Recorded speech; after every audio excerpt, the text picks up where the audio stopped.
as Google updates the old extension framework Manifest from version 2 to version 3, which is aimed at enhancing the security, privacy, and performance of browser extensions in Chrome.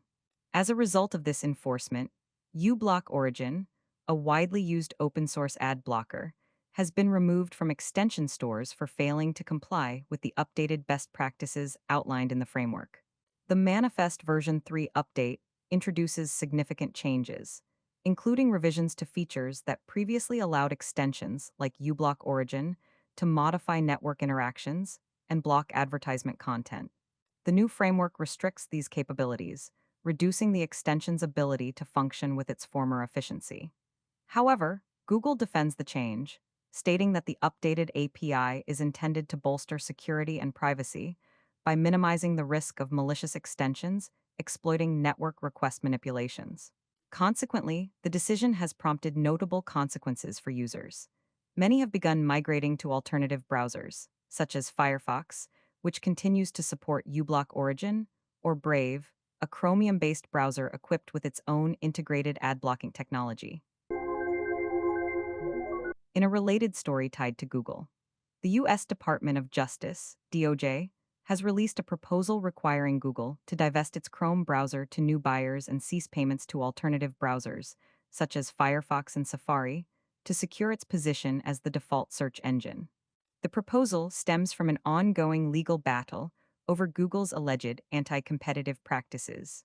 The DOJ contends that Google's dominance in the browser and search markets is sustained by illegal and anti-competitive tactics, ensuring its victory over competitors regardless of market dynamics. Specific practices cited include Chrome's pre-installation as the default browser on most Android devices and Google's payments to browsers and mobile companies to maintain its search engine as the default option. Notably, Google reportedly paid Apple approximately $20 billion in 2022 to remain the default search engine in Safari. In response, Google defends its market position, arguing that Chrome's substantial share reflects its status as the leading browser engine due to superior quality.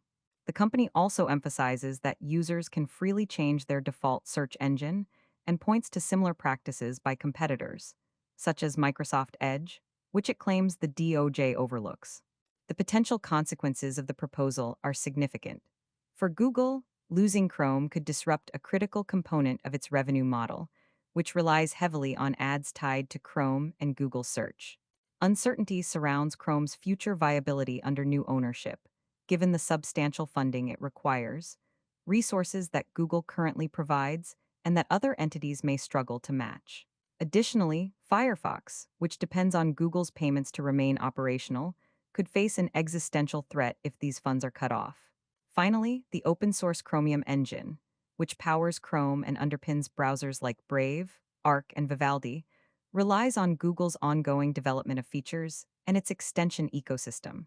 A change in ownership raises questions about whether a new entity would maintain this support, potentially impacting the broader browser landscape.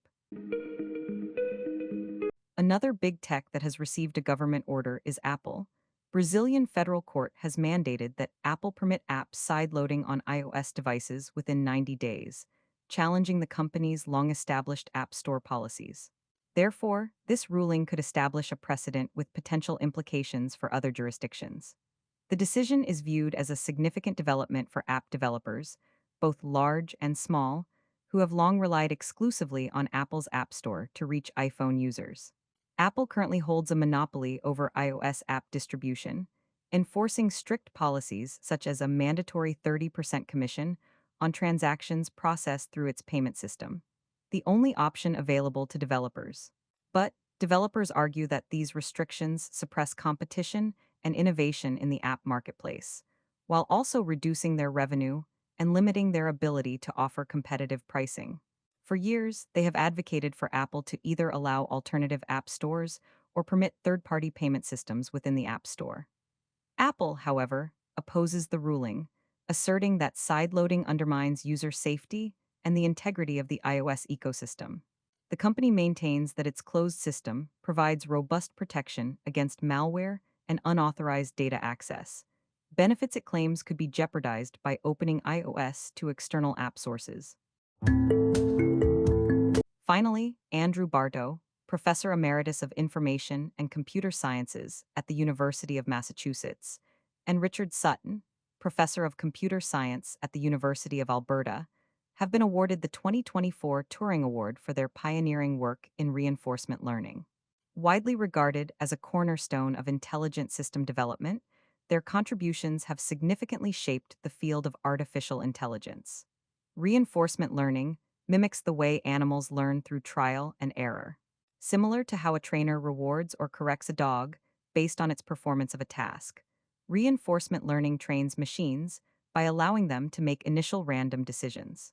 These decisions, often incorrect at first, inform updates to the machine's decision-making models.